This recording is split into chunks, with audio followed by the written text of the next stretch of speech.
Laparoscopy देखी थी वो कितनी आसान थी। और अभी देखिए इसकी ट्यूब भी नॉर्मल है, लेफ्ट साइड से डाई बाहर आ गया। ओके, ट्यूब ओपन है लेकिन ट्यूब कैसी है, पकड़ी हुई है। तो ये काम करेगी क्या नॉर्मल इसमें? नहीं करेगी। तो आप पढ़ते क्या है रिपोर्ट में कि uterus cavity is normal, ovaries are bulky and kissing each other and ovarian adhesion seen, both the tubes are patent। तो अभी क्या होता है, नली ओपन है तो नेचुरली हमें दिन रह सकते हैं ऐसा लगता है, लेकिन जब भी ओव्यूलेशन होता है तो उसमें फैलोपियन ट्यूब के फिमरिया जो है वो जो ओवम पिकअप करते हैं वो एक्शन जो है वो इसमें नहीं हो पाती। वो तो अभी आप भी बताइए आपके मन में, अभी हम जैसे इंटरेक्टिव सेशन नहीं ले पा रहे इस समय, लेकिन आप खुद अपने मन में डिसाइड कीजिए कि ये पेशेंट नेचुरली कंसीव हो पाएगी या नहीं पाएगी। तो मेरे जो अनुभव है मेरे ख्याल से नहीं हो पाएगी। इसके एडेजन कितने भी हमने खोल दिए तो फिर से ये चिपकने वाले हैं। अभी देखिए पूरी ट्यूब जो है वो एंगल्ड है, पूरी फंसी हुई है, ओवरी और ट्यूब्स, टियो मास हो गया उसका, ट्यूबो ओवेरियन मास। मेरे ख्याल से आपको समझ में आया होगा। तो इस प्रकार के जब रिपोर्ट आते हैं हमारे पास, तो इसमें अभी उसकी यूट्राइन कैविटी तो अच्छी है बट उसके ओवरीज और ये जो है वो अच्छे नहीं है। तो इसमें हम उसको क्या कर सकते हैं, पेन कम होने के लिए जरूर काम करेंगे। हमारी आयुर्वेदिक दवा से उसका डिस्मेनोरिया काफ़ी हद तक, एंडोमेट्रियोटिक पेशेंट का काफ़ी हद तक कम हो जाता है, 80-90% का, लेकिन एडेजेंस नहीं जाते हैं। तो फिर उसमें हमें उसको आयुर्वेदिक ट्रीटमेंट के बाद टेस्ट ट्यूब बेबी कराना है ऐसा एडवाइस देना पड़ेगा। अभी देखिए इधर मैंने आपको एक दिखाया picture, this is ovarian drilling. तो अभी ओवेरियन ड्रिलिंग क्यों करते हैं, तो कभी कभी क्रॉनिक पीसीओडी में सिस्ट हो जाते हैं ज़्यादा, बल्कि ओवरीज होती है, तो ये जो सिस्ट होते हैं उसमें ल्यूटिनाइज हार्मोन ज़्यादा होता है और उसका कैप्सूल जो है वो एंड्रोजेंस जो है वो सीक्रेट करता रहता है। तो ऐसे पेशेंट्स में irregular menses with obesity with hirsutism, grade 3 और ग्रेड 4 हिर्सुटिज्म और इनकेपेबिलिटी टू कंसीव, ये लक्षण लेके हमारे पास पेशेंट आते हैं। तो ऐसी स्थिति में अगर पेशेंट बहुत एंशियस है तो बहुत बार modern practitioners they advise them to undergo under ovarian drilling. तो ये ओवेरियन ड्रिलिंग में इलेक्ट्रोड, इट्स अ कॉटरी, तो उससे हम उसमें पंक्चर्स करते हैं 4 to 6 mm डीप, उससे ज़्यादा नहीं करते हैं। लेकिन ये अग्निकर्म हो गया। तो अगर शुक्रव स्रोतस के अगर लक्षण हम देखते हैं तो शस्त्र शाराग्निकर्म भी, तो अग्निकर्म से भी शुक्रवाहानि दुष्यंती, शस्त्र शार और अग्निकर्म अगर हम करते हैं तो शुक्रव स्रोतस का विद्धत्व हो जाता है। तो जैसे हमने अभी पहले देखा था कि शुक्रव स्रोतसाना वृषणव मूलम स्तनव मूलम वृषणम च, तो वृषण के इधर पुरुषों में वृषण है लेकिन स्त्रियों में अंतःफल है। तो अंतःफल में साक्षात अग्निकर्म अगर हम करते हैं तो कभी कभी इसमें नॉर्मल जो अंडे हैं वो भी दग्ध हो जाते हैं। तो इसके बाद ओवरी जो है वो पूरी तरीके से उसके फुल पोटेंशियल से काम नहीं कर पाती, तो इसमें भी हमें मर्माघात जैसे लक्षण दिखाई देते हैं। तो आपके पास जब रिपोर्ट लेके पेशेंट आती है पीसीओडी की स्पेशली, तो उसमें ओवेरियन ड्रिलिंग हुआ है या नहीं हुआ है वो आपको जरूर देखना है। मेरा ऐसा खुद का अनुभव है कि जिसका ओवेरियन ड्रिलिंग हुआ रहता है उसको कम से कम 1 साल तक दिन नहीं रहते हैं, कितना भी दवाई दे। वो जो इलेक्ट्रिक शॉक होता है उसके शॉक की वजह से जो ओवरी है वो काम नहीं कर पाती है, तो उसके लिए हमें मर्माघात की ट्रीटमेंट उसको देनी पड़ती है। तो इस प्रकार से हमें साध्यत्व का अंदाज लेना जरूरी है। तो आवरणात्मक वात प्राधान्य संप्राप्ति हमें किस किस चीजों में दिखाई देती है, वो है adenomyosis, endometriosis and chronic PCO conditions, और द पीसीओडी और पीसीओएस सिंड्रोम भी होता है, कभी कभी मेटाबॉलिक सिम्टम्स भी तैयार हो जाते हैं। तो मैं आपको सबको ये जरूर कहना चाहूंगी कि जैसे मैं अभी 20 साल से प्रैक्टिस कर रही हूँ, तो इनफर्टिलिटी सबके लिए लगता है कि अरे इनफर्टिलिटी हम आसान, लेकिन ऐसी चीज नहीं है। इनफर्टिलिटी की ट्रीटमेंट करना बहुत मुश्किल है, क्योंकि इसमें इस प्रकार की रचनात्मक विकृति और क्रियात्मक विकृति भी हमें दिखाई देती है। और इसमें सबसे डिफिकल्ट जो है ट्रीटमेंट के लिए वो है अवर्णात्मक वात प्राधान्य। जैसे अगर इसके लिए आपको चरक चिकित्सा स्थान 28 पढ़ना होगा, जिसमें अवर्णात्मक वात संप्राप्ति उन्होंने वर्णन की है। तो इस प्रकार की जैसे कफावृत व्यान, कफावृत अपान, पित्तावृत व्यान अपान, या फिर अन्योन्य आवरण, धातुगतत्व, ये जो गतवात की भी अवस्था है, ये भी एडेनोमायोसिस या एंडोमेट्रियोसिस में दिखाई देती है। इसीलिए और ये मध्यम मार्गगत होने की वजह से, अवर्णात्मक वात प्राधान्य होने की वजह से ये बहुत ही ट्रीटमेंट्स में मुश्किल होते हैं। तो इसीलिए आपने कुछ तो एक दो कल्प दे दिए और ये ठीक हो गई, ऐसे तो होने वाली बात नहीं है। अभी देखिए एडेनोमायोसिस, तो ये फाइब्रॉइड नहीं है, ये एडेनोमायोसिस है। तो अभी आपको पढ़ना पड़ेगा कि एडेनोमायोसिस और फाइब्रॉइड में क्या डिफरेंस है। अभी इस समय मैं आपको एडेनोमायोसिस बताऊंगी।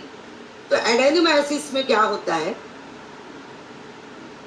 जैसे एंडोमेट्रियोसिस और एडेनोमायोसिस दोनों में एक सामान्य संप्राप्ति होती है, जिसमें वात की तिर्यगामित्व है और उसपे जो गर्भाशय की कला है, जो एंडोमेट्रियम है, उसका विमार्ग गमन हो जाता है।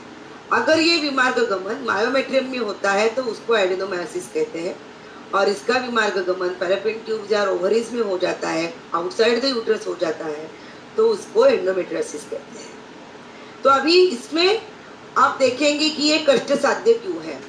अभी नॉर्मल कैविटी के आपको पहले पिक्चर दिखाए थे, तो ये जो होता है एडेनोमायोसिस का यूट्रस जो है वो बहुत बल्की हो जाता है, उसके मसल्स जो है वो बहुत फूले हुए होते हैं, इन्फ्लेम्ड हो जाते हैं। और जब भी स्त्री को पीरियड आएगा, रजत प्रवर्तन होगा, उसी समय ये जो मायोमेट्रियम के अंदर एंडोमेट्रियम घुसा हुआ है वो भी वहां से ब्लीड करता है। वो बार बार ब्लीड करेगा, रक्तस्राव होगा, तो उसमें और सूजन बढ़ेगी। तो ये बढ़ता ही रहता है, बढ़ता ही रहता है। तो एडेनोमायोसिस अगर हमने ठीक तरीके से ट्रीट नहीं किया तो पेशेंट की संप्राप्ति धीरे धीरे निबिड़ हो जाती है, दारुण हो जाती है, और हर बार हर पीरियड में उसको बहुत बहुत वेदनादायी रजत प्रवर्तन होता है, और पेट इतना दुखता है और रजस्राव भी बहुत होता है। तो डिस्मेनोरिया एंड मेनोरेजिया, ये दोनों चीजें वो लक्षण में हमें मिलती है। तो ऐसी स्थिति में गर्भधारणा होना बहुत ही मुश्किल है। और इसमें जैसे हम फाइब्रॉइड मायोमेक्टोमी से निकाल सकते हैं, तो एडेनोमायोसिस में हम कोई भी शस्त्र कर्म नहीं कर सकते, और गर्भधारणा होने के लिए इसमें बहुत ही हमें मुश्किल से ट्रीटमेंट करनी पड़ती है, बार बार काउंसलिंग भी करना पड़ता है। तो फर्स्ट 2 स्टेज ऑफ एडेनोमायोसिस अगर है तो बच्चा रह सकता है, लेकिन 3rd या 4th कैटेगरी का एडेनोमायोसिस है तो उसमें बच्चा नहीं रह पाता, और शायद उसमें उसको गर्भाशय निर्हरण भी करना पड़ सकता है, क्योंकि ये इरिवर्सिबल संप्राप्ति में गया। तो अगर ये एडेनोमायोसिस की पेशेंट अगर हमारे उसकी एज में जल्दी आती है ट्रीटमेंट के लिए, उसकी उम्र कम है और बहुत कम सालों से उसको एडेनोमायोसिस की हिस्ट्री है, तभी है कष्ट साध्य होगी। अदरवाइज अगर हमारे पास कोई रुग्णा आती है 35 के ऊपर है और उसको 10 साल से एडेनोमायोसिस है और बहुत बड़ा यूट्रस का साइज है 12 सेंटीमीटर 15 सेंटीमीटर, तो वो रुग्णा असाध्य है, उसको गर्भधारणा हो नहीं सकती। फिर हमें उसके अगर ओवरीज नॉर्मल है तो हम उसे सरोगेसी का काउंसलिंग कर सकते हैं। तो adenomyosis very difficult to treat. Endometriosis जो हमने अभी देखा था, आपको एक वीडियो दिखाया था मैंने पहले भी, टियोमास का दिखाया था, लेकिन chocolate cysts which is endometriosis, ovarian endometriosis. तो अभी इस पिक्चर में आप देख रहे हैं, एक में मैंने सेक्शन दिखाया है कि जैसे एंटीरियरली ब्लैडर है, पोस्टीरियरली रेक्टम है, तो यही चीज हमें इधर कैसी दिखाई दे रही है, उधर कैसी दिखाई दे रही है। तो अगर यूट्रस चारों बाजू से एडेजेंस की वजह से पकड़ा हुआ है, तो उसकी मोबिलिटी जो है वो चली जाती है। Otherwise uterus is a mobile organ, कभी एक्टिवेटेड रहता है, कभी रिट्रोवर्टेड रहता है। लेकिन अगर एंडोमेट्रियस की वजह से चिपक गया, एडेजेंस ज़्यादा हो गए, तो उसकी फिब्रिया भी काम नहीं कर पाते और खुद यूट्रस जो है वो इमोबाइल हो जाता है। तो इस प्रकार के एंडोमेट्रियोसिस भी कष्ट साध्य है। लेकिन एंडोमेट्रियोसिस में अगर यूट्राइन कैविटी नॉर्मल है तो उसको टेस्ट ट्यूब बेबी से बच्चा हो सकता है। अभी एक हम एंडोमेट्रियोसिस की वीडियो देखते हैं, आपको थोड़ा अंदाज आएगा कि हम सिर्फ एडेजेंस हम पिक्टोरियल इसमें देखे रिप्रेजेंटेशन में, लेकिन असली में एडेजेंस कैसे दिखाई देते हैं वो जरा देखेंगे तो आपको अंदाज आ जाएगा।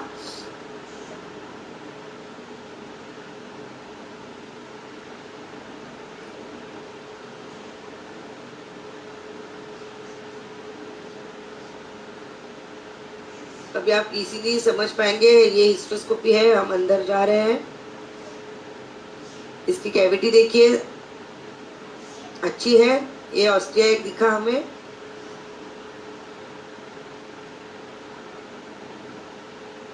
इधर का राइट ऑस्टिया भी दिखा। You can C both the ostia, the cavity is normal. तो अभी हमें लगेगा कि फिर बच्चा रहना चाहिए, लेकिन अभी हम लेप्रोस्कोपी देखेंगे।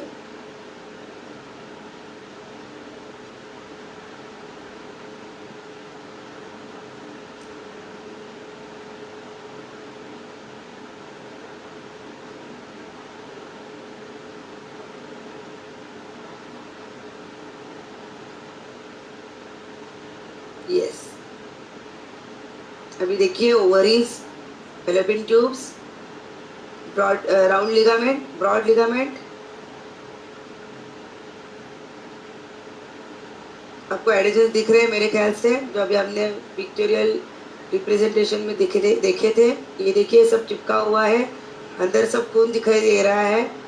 This is because of endometriosis. अभी देखिए इसमें और पता चल जाएगा। The uterus is floating.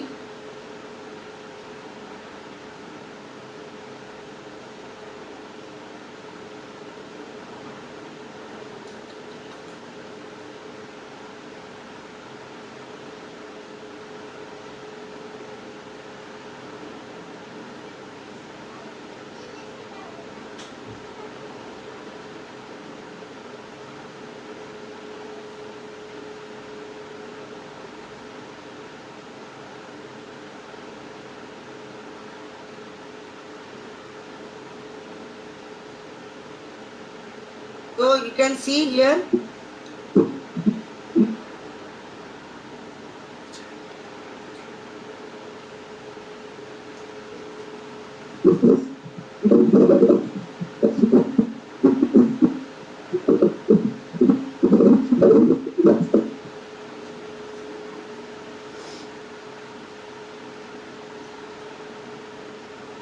the uterus and the ovaries are floating in the bloody environment.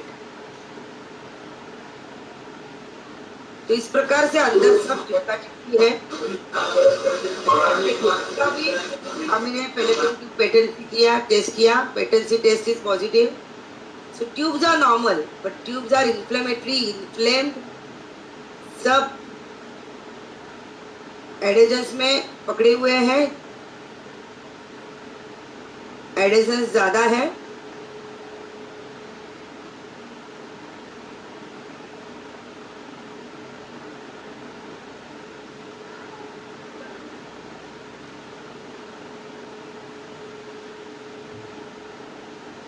ये लीवर हमने देखिए कि उधर भी है क्या एडेजेंस। Liver is normal.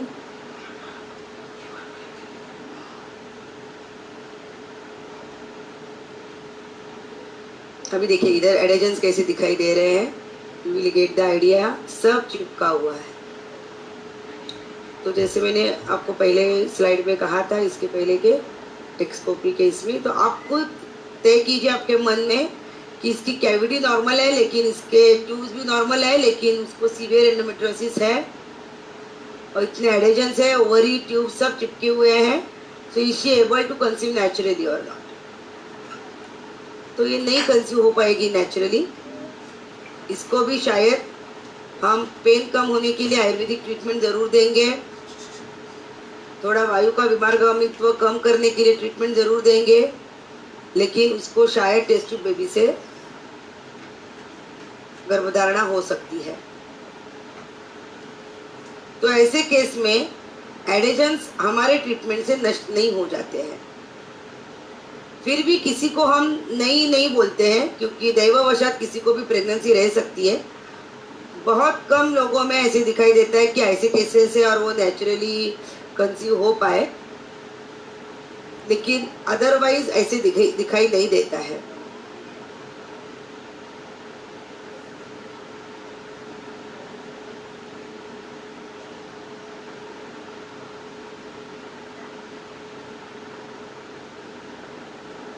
So I think you all have get an idea about the adhesions, how adhesions look and how adhesions work. तो अभी कमिंग टू द नॉर्मल, सबका जो बहुत ही चहीदा सब्जेक्ट होता है वो है फाइब्रॉइड। बहुत से पेशेंट्स में फाइब्रॉइड रहते हैं। तो फाइब्रॉइड अभी आपको आप समझ में आया होगा कि फाइब्रॉइड एंड एडेनोमायोसिस बहुत कैसे अलग अलग है। तो फाइब्रॉइड में तो अतिरिक्त मांस की वृद्धि हो जाती है, स्नायु की वृद्धि हो जाती है। उसमें भी टाइप्स होते हैं, जैसे आप देख रहे हैं लेफ्ट साइड की फिगर देखिए, उसमें है subserosal fibroid, then intramural fibroid and submucosal fibroid. तब सब सीरोजल में भी दो टाइप रहते हैं, पेडेंकलेटेड और ससाइल।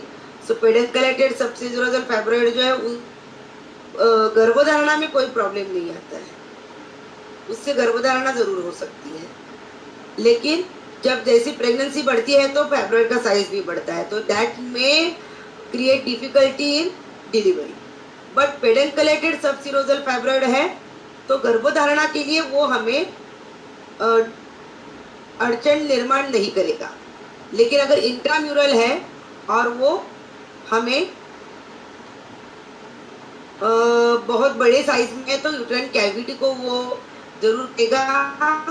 देन पेडेंकलेटेड सर्कोजल फाइब्रॉइड है तो पॉलिप जैसा काम करेगा, तो उसमें भी वो कैविटी को इंटेंड करेगा, तो कैविटी कम ज़्यादा होती है, और सब म्यूकोजल की वजह से तो कैविटी कम ही हो जाती है। तो इसमें हमें गर्भधारणा रहना मुश्किल है। लेकिन फाइब्रॉइड जो है वो शस्त्र साध्य है। तो फाइब्रॉइड के बाद अगर बड़े फाइब्रॉइड्स है, सब म्यूकोजल है या इंट्राम्यूरल है, तो मायोमेक्टोमी हम कर सकते हैं।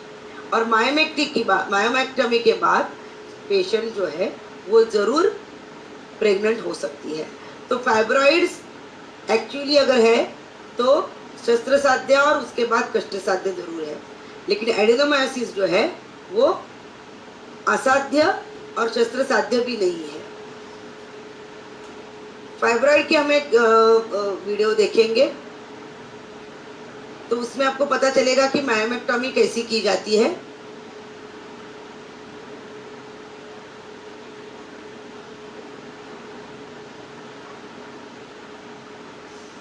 फिर से ये लेप्रोस्कोपी हिस्ट्रोस्कोपी है। हिस्ट्रोस्कोपी का ये नॉर्मल है।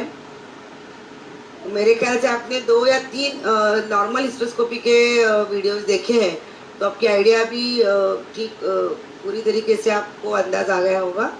और सेप्टम का रिसेक्शन भी देखा बीच में हमने। So this is normal hysteroscopy, cavity is normal, both ostia seen, cavity is normal size and shape. अभी हम लेप्रोस्कोपी में फाइब्रॉइड देखेंगे। Cavity is normal. तो लेप्रोस्कोपी में देखिए यूट्रस है, ये बहुत बड़ा है, आपको दिख रहा है फाइब्रॉइड, मेरे ख्याल से दिखाई दे रहा होगा। ये एक पेडेंकलेटेड सबसीरोजल था, एक इंट्राम्यूरल था राइट साइड को। तो देखिए नॉर्मल यूट्रस साइज कैसा था और ये कैसा एबनॉर्मल हमें दिखाई दे रहा है। तो ऐसी स्थिति में रुग्णा जो है वो गर्भधारण नहीं कर पाती है।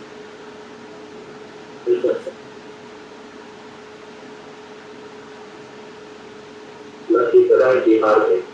इसी के साथ ही 2 दिन पहले 28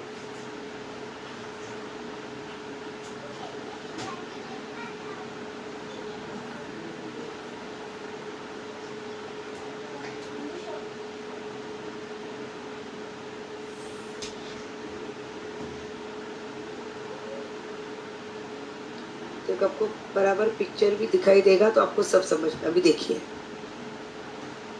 सब तरीके से हमें फाइब्रॉइड दिखाई दिए हैं। तो anatomy is getting distorted because of that those fibroids.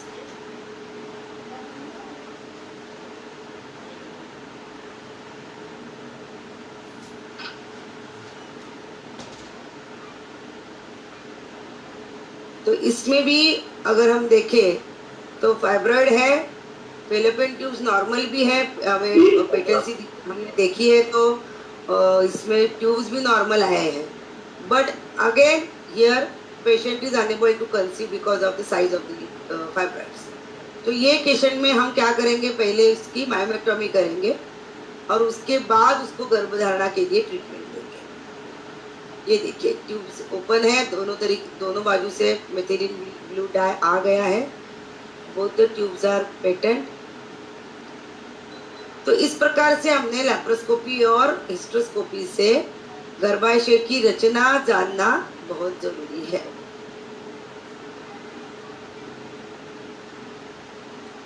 अभी हम एक वीडियो देखेंगे, जैसे धातु क्षयजन्य वंध्या का था, एब्डोमिनल कॉक्स है। अभी बहुत बार ऐसे होता है पेशेंट को कॉक्स है, ये पेशेंट छुपाती है हमसे, तो हमें अंदाज लेना है। तो एक तो हम सोनोग्राफी से पता चल जाता है, कभी कभी पेरिटोनाइटिस दिखाई देता है, कभी कभी हमें एब्डोमिनल लिम्फोनोडाइटिस या फिर लिम्फोडेनिपैथी हमें दिखाई देती है। तो ये हमें ज़रूर देखना है। वो पेशेंट का वेट बहुत ही कम रहता है, बहुत ही उसको बार बार पेरिन एब्डोमेन रहता है, या फिर एब्डोमिनल कॉक्स है तो बार बार ऐसा इवनिंग राइजिंग फीवर रहेगा, या फिर उसकी हिस्ट्री रहेगी। कभी कभी एक्टिव कॉक्स नहीं रहेगा, लेकिन उसको बचपन में होके गया है, ऐसा भी रह सकता है, भले ही उसने ट्रीटमेंट लिया है। अगर एकेटी ली भी है, फिर भी बहुत बार जो कॉक्स का जो बैक्टीरिया है, माइकोबैक्टीरियम ट्यूबरकुली जो बैक्टीरिया है, वो ट्यूब्स के सीलिया खा लेता है, या फिर गर्भाशय के अंदर का एंडोमेट्रियल के जो सेल्स है उसको खा लेता है, तो उसकी वजह से एडेजेंस तैयार हो जाते हैं।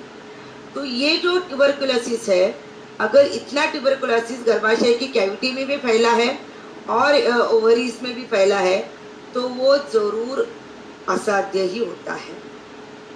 और कैविटी में भी बहुत फैला हुआ अगर है, तो उसमें हम ज़्यादा कुछ नहीं कर पाते हैं। अगर अशर्मा सिंड्रोम जैसे उसमें एडेजेंस हो और एंडोमेट्रियल लाइनिंग जो है अगर वो 3 mm से भी कम हो, तो फिर उसमें असाध्यता जरूर आती है।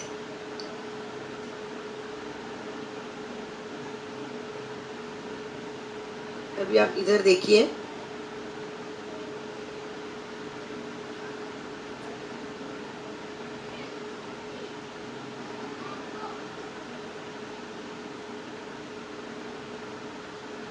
कैविटी देखिए, लेफ्ट ऑस्टिया दिखाई दिया हमें,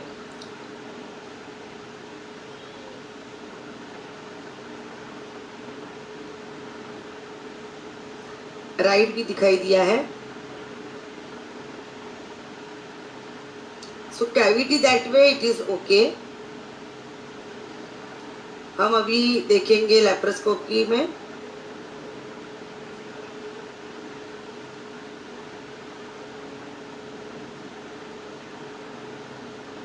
दिस इज यूट्रस।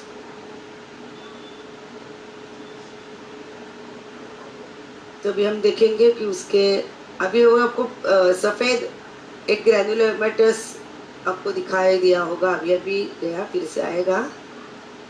तो that is tubercular tubercle.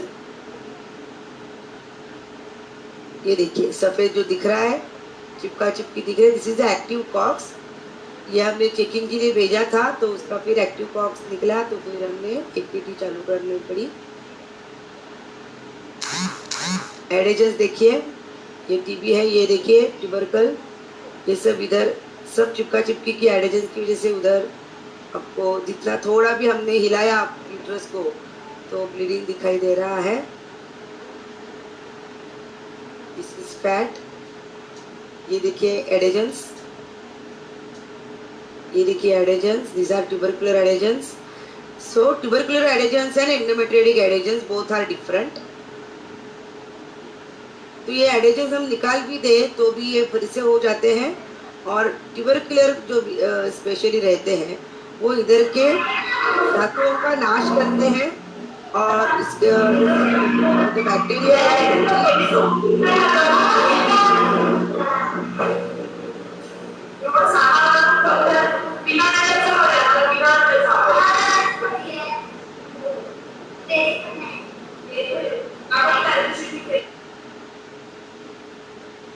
bacteria eats the normal tissue and healing is followed by the fibrosis.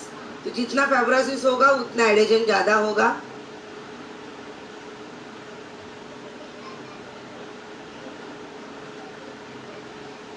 इस प्रकार से हमने ये एब्डोमिनल कॉक्स का भी देखा। तो जब भी हमारे पास पेशेंट आती है तो हमें इस प्रकार का पूरा केस हिस्ट्री उसका लेना है, और केस हिस्ट्री में हमें पता चलेगा कि उसका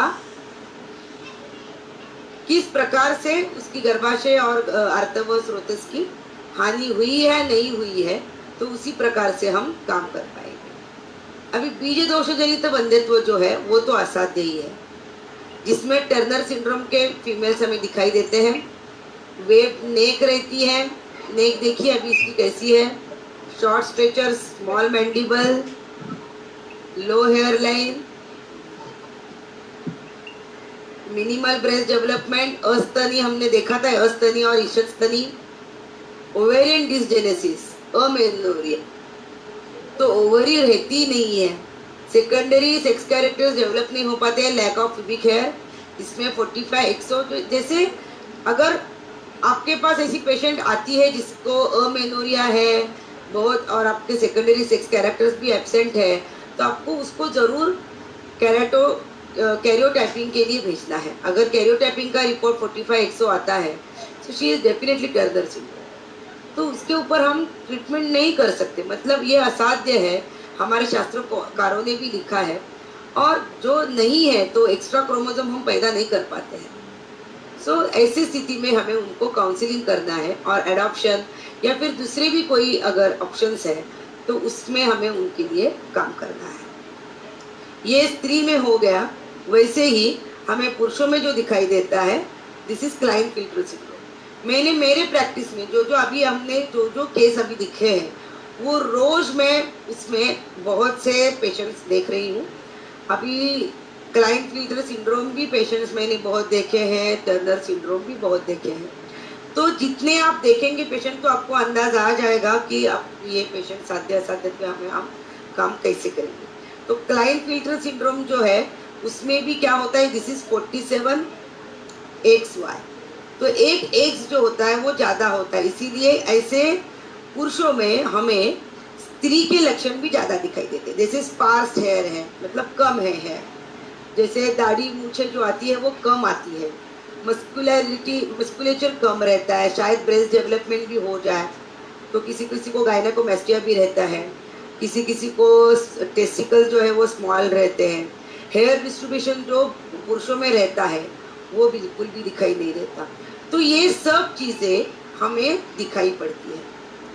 तो इन शॉर्ट अगर हमें साध्यत्व देखना है तो हमें क्या क्या देखना है, तो जब हमारे पास पेशेंट आए तो उसमें योनि प्रदोष, आर्तव स्रोतस विद्धत्व, मर्माघात, गर्भकोश भंग, बीज दृष्टि, प्रकृति, सारत्व, आहार दोष, विहार दोष, मानसिक अभिशाप, जातहरिणी, दैव, आत्मदोष, संप्राप्ति का आवरणात्मक वात प्राधान्य और विषाद, ये सब चीजें मिला के उसकी केस हिस्ट्री लेनी है और उसका साध्यत्व हमें तय करना है।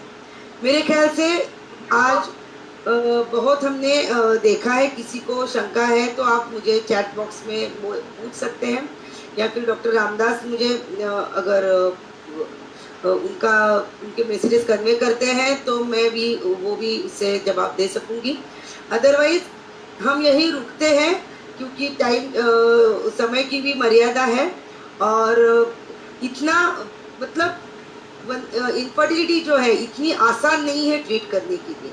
तो ये सब चीज़ों का ध्यान रख के हमें इनफर्टिलिटी की ट्रीटमेंट करनी चाहिए। अगर ये सब ध्यान रख के अगर आप इनफर्टिलिटी की ट्रीटमेंट कर रहे हैं तो आपको ज़रूर इसमें इसमें आपको यश मिलेगा। और समझो कोई पेशेंट असाध्य भी आती है तो अगर उसको आप समय पे प्रत्याख्यान करते हैं, समय पे ही उसको प्रॉपर गाइडेंस देके आईवीएफ या फिर एडॉप्शन का सलाह आप उसकी देते हैं तो उसके लिए भी पेशेंट आपके बहुत शुक्रगुजार रहते हैं। ऐसा नहीं है कि हर पेशेंट को ट्रीटमेंट देनी ही पड़ती है। अगर असाध्य केस है तो उसको समय पे रिफर करना या फिर समय पे उसको एडॉप्शन या आईवीएफ की सलाह देना ये भी ज़रूरी होता है, ताकि उनकी जो रिप्रोडक्टिव पीरियड वो पेशेंट का है उसका हम टाइम ज़्यादा गवाए नहीं और उसको टाइम पे सलाह दे तो वो भी हमारे शुक्रगुजार ज़रूर रहते हैं। तो धन्यवाद फिर से मास ऑर्गेनाइजेशन का और डॉक्टर रामदास गर्जे जी का मुझे जो मेरे विचार प्रदर्शित करने के लिए जो मुझे अवसर दिया, इसलिए मैं आपकी संगठना और आप संयोजकों की बहुत आभारी हूँ। और आपके जो काम चल रहा है, कामकाज चल रहा है संगठना का, उसके लिए मैं आपको शुभेच्छा देती हूँ। धन्यवाद। Thank you madam. चॅट बॉक्समध्ये मॅडम डॉक्टर प्रश्न विचारतील, जेवढा वेळ असेल तेवढ्या वेळात उत्तर देण्याचा आपल्याकडे मला वाटतं अजून 15 मिनिटं आहेत मला वाटतं. हो चालेल मॅडम.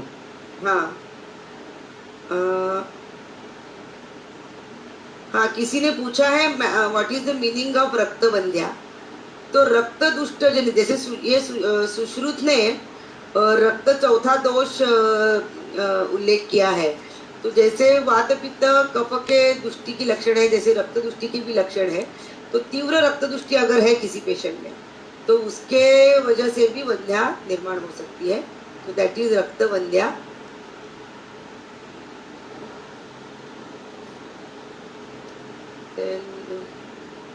बहुत लोगों को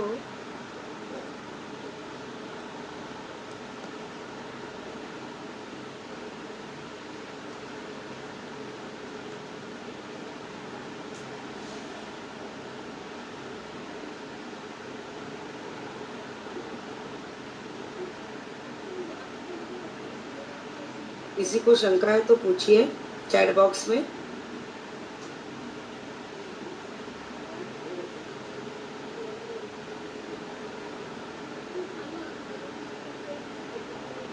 मेरे ख्याल से एक ही ये सवाल था और किसी ने बीच में पूछा था कि ये सच में दिखाई देते हैं क्या। जैसे मैंने अभी कहा था कि मैं 25 साल से प्रैक्टिस कर रही हूँ, तो ये सब तरह के पेशेंट मेरे पास मैंने तो बहुत देखे हैं। तो ऐसे पेशेंट जरूर दिखाई देते हैं और इस प्रकार से साध्या क्लिनिकली आपल्याला कसं फाइंड आउट करता येणार आहे की ऍडिशन्स आहेत किंवा, कारण की हे सगळं लॅप्रोस्कोपी आणि हे आहे, तर clinically you will be able to do it, like PV करून काही कळू शकतं का? काही वेळेला जरूर कळू शकतं, जेवढी तुमची पीव्हीची प्रॅक्टिस असेल तर कळू शकतं. जर तिथं एकतर पेशंट एवढी ॲडेजन्स असतील तर बऱ्याचदा पेशंटला उदरशूल हे लक्षण बऱ्याचदा असतं, त्याच्यामुळे उदरशूल केव्हा केव्हा असतो आणि बऱ्याचदा म्हणजे रजप्रवर्तन नसताना देखील उदरशूल हे लक्षण दिसू शकतं. उदर परीक्षण करताना आपल्याला अंदाज येतो आणि पीव्ही करत असताना जर पाउच ऑफ डगलसमध्ये जर ॲडेजन्स असतील तर तिचं रिट्रोवर्टेड युट्रस असतं आणि आपल्याला फिक्स रिट्रोवर्जन बऱ्याचदा लागतं. म्हणजे अशा प्रकारे करता येऊ शकतं. आणि आजकाल पेशंट बऱ्याचदा लॅप्रोस्कोपीचे रिपोर्ट घेऊन तुमच्याकडे येतात, सो दॅट तो आयडिया तुम्हाला त्याच्यावरनं पण येऊ शकते. पण तिने जर बोला. नाही, तर तिने लॅप्रोस्कोपी केलीच नसेल तर तुम्हाला अंदाजानेच विचार करायला लागेल. पण अदरवाईज जर खूप वर्षाची क्रॉनिक हिस्ट्री असेल इनफर्टिलिटीची तर it is better to do laparohysteroscopy. पण तुम्ही स्वतः करू शकत नसाल तर तुम्ही त्यांच्या दुसरीकडनं करून घेऊन त्यांचा रिपोर्ट मागवू शकता. नाही, सध्या एक सेकंडरी इन्फर्टिलिटीची केस आहे. पण कॉन्टॅक्ट आलं तरी ब्लिडिंग होतं, स्पॉटिंग होतं आणि पीव्ही करतानाही स्पॉटिंग म्हणजे स्पॉटिंग सारखं आहे, म्हणजे उझिंग जे असं रेडिश कलरचं उझिंग. तर मी तिला पॅप्समिअर केलं, दॅट वॉज नॉर्मल. शी अच्छा, इज पण अराउंड तुम्ही 38. अच्छा, पण तुम्ही प्रत्यक्षात तिथं सर्व्हिस वगैरे बघितलं का, निरीक्षण केलं का सर्व्हिस हो, वर त्याचा सर्विस इरोजन वगैरे बघितलं आहे, कशा. बल्जी आहे, बल्जी आहे, बल्जी आहे. हा, मग त्याच्यावर तिला थोडीशी मग ट्रीटमेंट द्यायला लागेल, योनी धावन वगैरे ट्रीटमेंट देऊन बघा, हो, मग दिलं कदाचित दिलं, त्याच्यात योनी फरक. धावन दिलं. योनी धावनाने ती हम्म. शी वॉज लाईक की छान वाटतं आहे, एवढंच तसं होतं. पण मग नंतर कॉन्टॅक्ट आला तर परत हे होतं आणि आता डिले पिरियड व्हायला लागलेले आहे. अच्छा, तर मग मग तिचं अशा ह्याच्यामध्ये हॉर्मोनल कसं हे पण विचार करून करायचा. घ्या.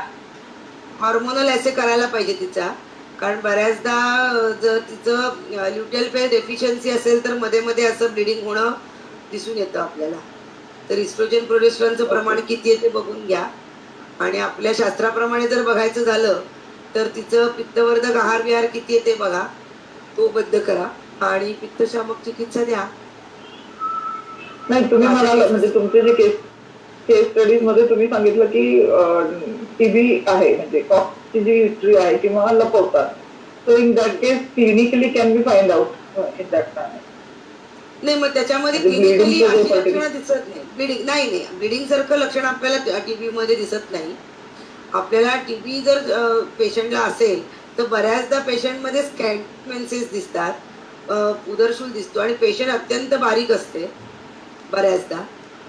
बऱ्याचदा सांगते मी. आणि टीबीची आणि मग तिचं तुम्ही सीबीसी वगैरे करून घ्या ना, त्याच्यात अंदाजे लिम्फोसाइट काउंट वगैरे बघा. पण त्याच्यामध्ये असं मध्येच ब्लिडिंग होणं हा प्रकार आपल्याला ट्युबरक्युलोसिस मध्ये नाही दिसत.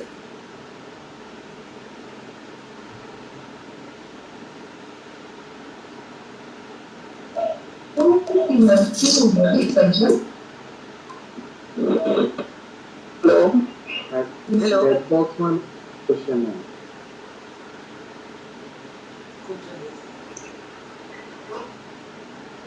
चॅट बॉक्स मध्ये बरेच क्वेश्चन आहे मला. नाही, मला दिसत नाहीये. मला कधी नंतरचं कधीपासूनच. वरती एव्हरीवन आहे. मॅडम वाचून दाखवू का मी? एक मिनिट मी बघते खरं. Madam, what is the treatment for line of treatment for PCOD?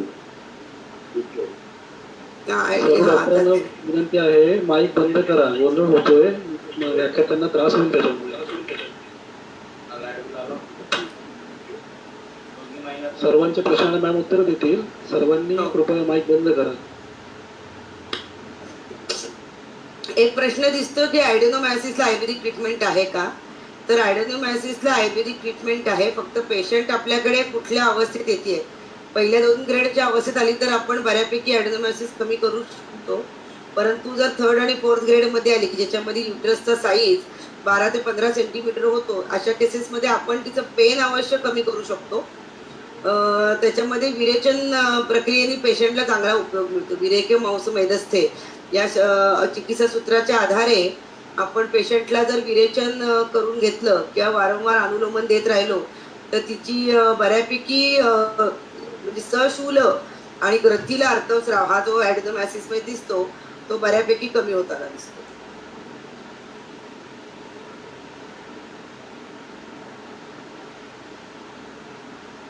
What is the line of treatment of PCOD. हा खूप मोठा विषय आहे आपला. मी त्याच्यावर व्याख्यान घेत असते. मास्क तर्फे पण माझी 2 वेळा, मला वाटतं एकदा झालेलं आहे याच्यावर व्याख्यान. पीसीओडी साठी आपल्याला परत सगळी हीच हिस्ट्री घ्यायला लागते सगळी, आणि त्याच्यामध्ये पण आवरणात्मक संप्राप्ती असल्यामुळे आपल्याला वातावर काम जास्ती करायला लागतं आणि त्याच्या बरोबरीने बस्ती ट्रीटमेंट चांगली उपयोगी पडते पीसीओडी मध्ये बऱ्याचदा. पण कफावृत दोष जर असतील तर म्हणजे कफावृत दोष असतील तर वमनाचा फायदा पण होताना दिसतो. त्यामुळे हिस्ट्री घेतल्याशिवाय पीसीओडीची ट्रीटमेंट नाही घेता येत. याच्यामध्ये हेतू तुम्हाला बघायला हवेत. आणि सगळ्यात महत्त्वाचं, तुम्ही कितीही ट्रीटमेंट करा पण पेशंट जर आहार विहाराचे नियम पाळणार नसेल तर पीसीओडी कधीच बरा होत नाही.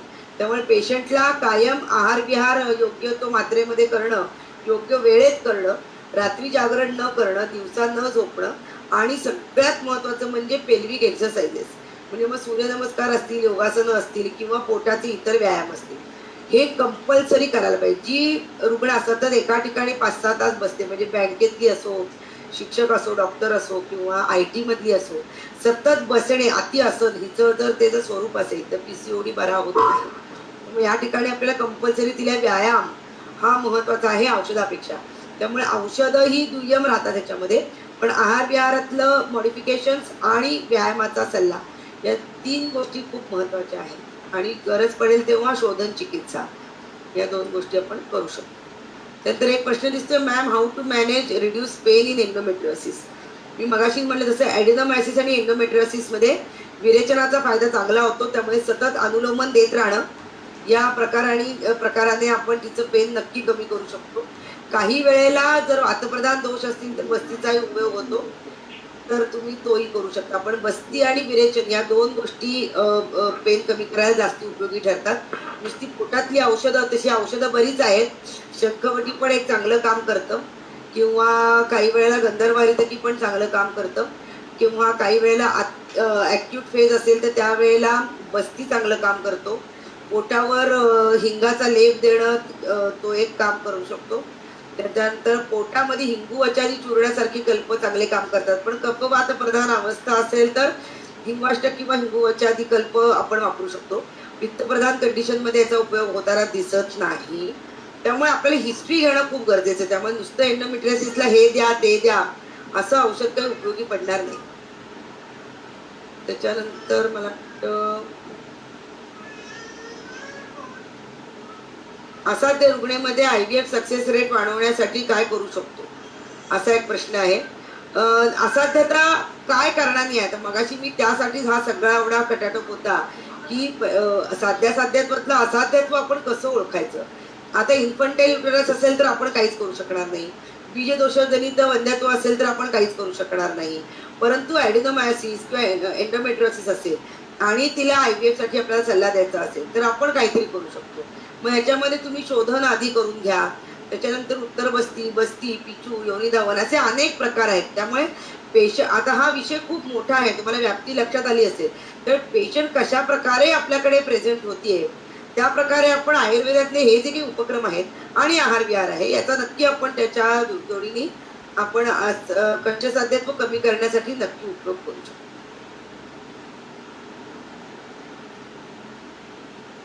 त्याच्यानंतर anovulation, please give the line of treatment in anovulation disorder. म्हणजे परत PCODचाच मगाचाच प्रश्न आहे, त्याचं उत्तर मी मगाशी दिलेलं आहे. त्याच्यानंतर इंट्रायुट्राइन फायब्रॉइड 3 सेंटीमीटर रिमूव्ह करणे इम्पॉर्टंट आहे का? अवश्य इम्पॉर्टंट आहे. कॅव्हिटीज आपली 3 सेंटीमीटरची असते, त्याच्यामध्ये 3 सेंटीमीटर फायब्रॉइड जर असेल तर कॅव्हिटी पूर्ण भरून गेली, मग ह्याच्यामध्ये कन्सेप्शन होणारच नाही.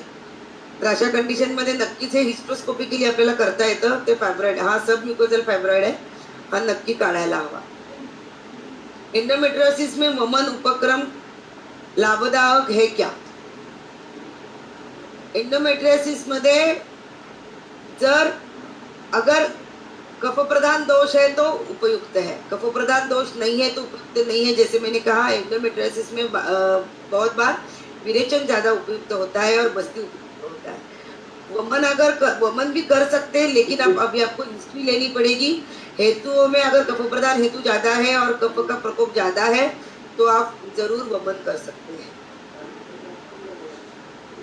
Is it possible pregnancy in hypoplastic uterus? Not possible at all, ये असाध्य है. और एक क्वेश्चन दिख रहे हैं, rubella positive and negative patients निदान treatment in our perspective. Rubella positive अगर पेशेंट है और उसका IgM अभी उसको रुबेला हुआ है तभी हमारे ट्रीटमेंट की जरूरत पड़ेगी.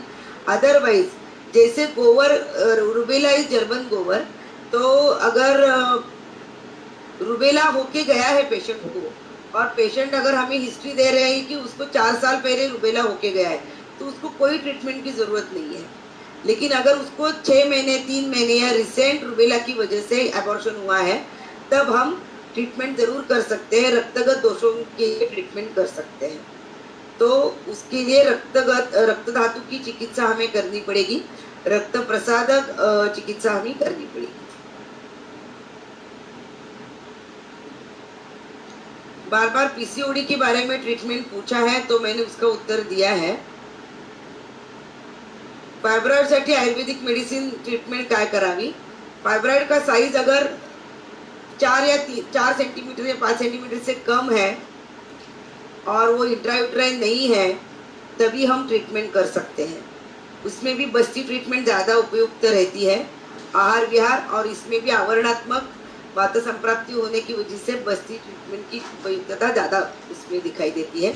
आप महीने में 7 दिन, मतलब जैसे योग बस्ती हो या कर्म बस्ती हो या काल बस्ती हो, ऐसे उपक्रम आप जरूर कर सकते हैं और एक्सरसाइज भी कर सकते हैं।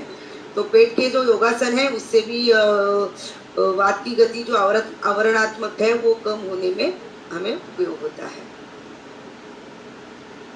If AMH value is reducing, then what will be the treatment? हाँ, तो AMH वैल्यू जो है वो अगर वो उसकी मतलब जैसे अंडे कम हो रहे हैं, एज कम है और अंडे भी कम है, तो उसमें हमें पहली हिस्ट्री अगेन फिर से देनी है। अगर उसमें स्ट्रेस फैक्टर हमें जरूर चेक करना है, स्ट्रेस ज़्यादा है तो उसके स्ट्रेस के ऊपर काम करना है, और इसमें हमें ओजोवर्धक ट्रीटमेंट करनी है, शुक्रवर्धक और ओजोवर्धक ट्रीटमेंट हमें इसमें करनी है।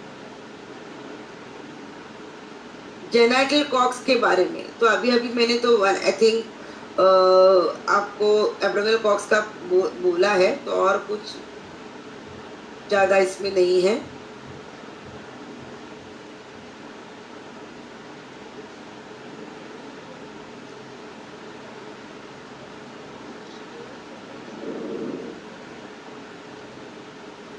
एंडोमेट्रियोसिस में बस्ती दे सकते हैं क्या? जरूर दे सकते हैं। पीसीओडी में फर्टिलिटी रेट कितनी है?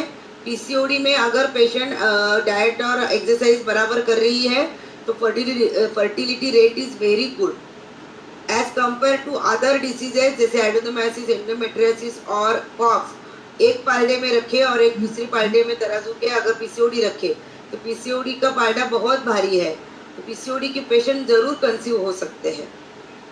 सिर्फ उन्हें आहार और विहार के ऊपर ध्यान देना है। पेन मैनेजमेंट इन एंडोमेट्रियोसिस, बस्ती उपयोगी है, बार बार अनुलोमन देना है।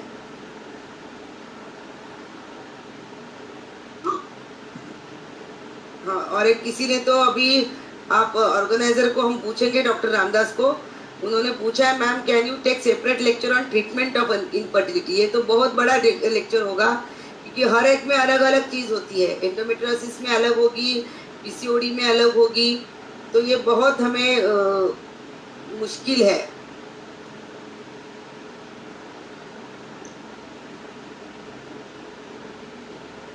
तो मतलब बहुत बड़े लेक्चर सीरीज करनी पड़ेगी।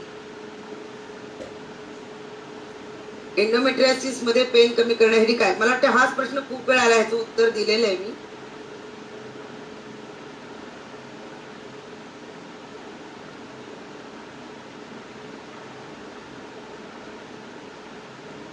अभी एक आया है question, 38 years old female, FSH LH level high, menses spotting since 3 months, allopathic doctor opinion may get early menopause. Correct. तो FSH elevated है तो that means it is a ovarian, it's a secondary ovarian failure, it's a premenopausal, तो उसमें जरूर menopause हो सकता है। तो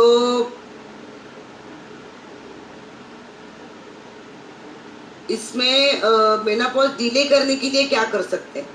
तो अगर इसमें अंडे कम ही हो गए हैं तो हम ज़्यादा डिले नहीं कर पाते हैं इसमें, फिर भी अगर करना है तो बस्ती चिकित्सा और ओजोवर्धक चिकित्सा हमें करनी चाहिए, लेकिन सिर्फ इतने इसमें हम ट्रीटमेंट नहीं बता पाएंगे। बट जैसे ओवरी के जो अंडे रहते हैं वो हर स्त्री के अलग अलग रहते हैं, तो किसी के अगर कम ही है तो वो 40 की उम्र में भी मेनोपॉज उसको आ सकता है। तो अगर उसमें पहले से ही कम अंडे हैं तो हम ट्रीटमेंट देके और बढ़ा नहीं सकते उसको। मेनोपॉज कभी डिले होगा जब उसके अंडे ज्यादा है तो तभी डिले होगा, लेकिन अगर मेनोपॉज अंडे कम ही है तो मेनोपॉज जल्दी हो सकता है। नहीं तो फिर भी हम उसकी स्ट्रेस मैनेजमेंट और ऊर्ध्वाधर चिकित्सा और बस्ती चिकित्सा ये हम जरूर दे सकते हैं।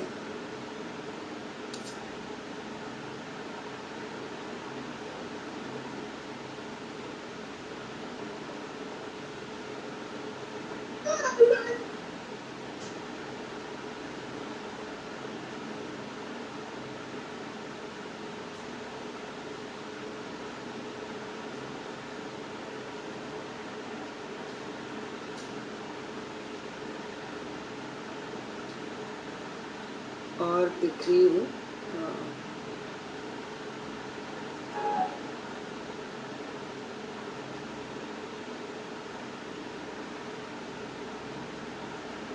उसके बाद if fibroid is appeared at age of above 45-46 then is it necessary to operate? Okay आता अभी ये तो प्री मेनोपॉजल एज है, इसमें अगर what are the symptoms because of fibroid is important. अगर फाइब्रॉइड का साइज क्या है, अगर वो 5 सेंटीमीटर से ऊपर है और वो अभी पेन दे रहा है, मेनोरेजिया हो रहा है, तो then it is necessary to operate. लेकिन अगर उसका साइज छोटा है और उसकी वजह से कोई भी लक्षण पेशेंट में दिखाई नहीं दे रहे हैं तो it is not necessary to operate.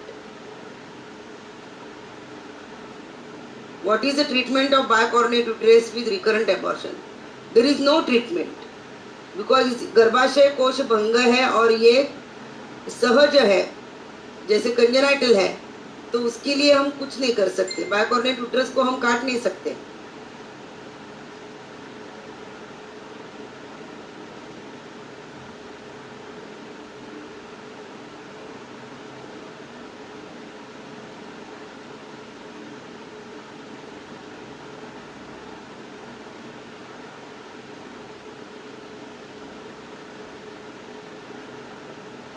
Hello hello, मला वाटतं संपलेत, मला वाटतं नाही अजून आहेत बरेच प्रश्न।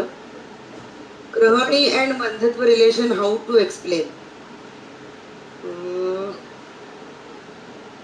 मैं मेरा नंबर आपको शेयर करती हूँ। बहुत पेशेंट्स है, समय की पाबंदी है तो मर्यादा है, तो मेरे ख्याल से आप मुझे फ़ोन करके पूछ सकते हैं। मेरा ईमेल आईडी तो मैंने दिखा है इसकी साइड के ऊपर, आप मुझे ईमेल भी कर सकते हैं।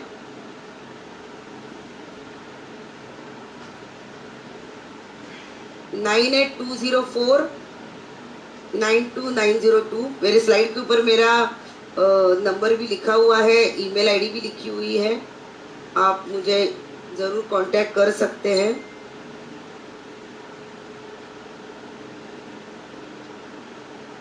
Thank you ma'am. हम रुकते हैं जरूर। Yes, thank you so much. अतिशय खूप मोठा विषय आहे, तो 2 तासामध्ये एक्सप्लेन करणं अतिशय अवघड आहे, पण आपण अतिशय समर्पकरित्या त्याला पूर्ण न्याय द्यायचा वेळ केला आहे। आपल्याकडे नेहमी ट्रेंड असतो की आम्ही हे बरं केलं, आम्ही ते बरं करू शकतो, परंतु आपल्याला नक्की काय बरं करता येत नाही हे आपल्या प्रॅक्टिसमधलं समजणं खूप गरजेचं आहे। आपलं जूनमध्ये जे व्याख्यान झालं होतं अनएक्सप्लेन इन्फर्टिलिटी, त्यामध्ये आपण खूप या विषयावरती खूप चांगल्या प्रकारे गायडन्स केलं होतं आणि ते खूप महत्त्वाचं आहे। मला वाटतं आजच्या सर्व उपस्थित वैद्य 150पर्यंत गो मीटिंगवरती आणि फेसबुकवर हजाराच्या वर त्यावरती रीच झालेला आहे। तर या सर्व वैद्यांना हा मेसेज चांगल्या प्रकारे आपल्यामार्फत गेला असेल की एक कॉमन BMS प्रॅक्टिशनर किंवा एक आयुर्वेद गायनेकोलॉजिस्ट खूप डीप लेवलला या केसेसचा अभ्यास केल्यानंतर ट्रीटमेंट करावेत असा एक मेसेज आपण देऊ शकतो। तर खूप चांगली गोष्ट आहे आणि त्याबद्दल आम्ही आपले मनापासून आभारी आहोत। आजच्या CMEचा शेवटचा भाग, त्यासाठी मी वैद्य निनाद भोपी जे मार्चचे संघटक आहेत त्यांना विनंती करतो त्यांनी आजचा आभार प्रदर्शन पूर्ण करावं। वैद्य निनाद भोपी सर।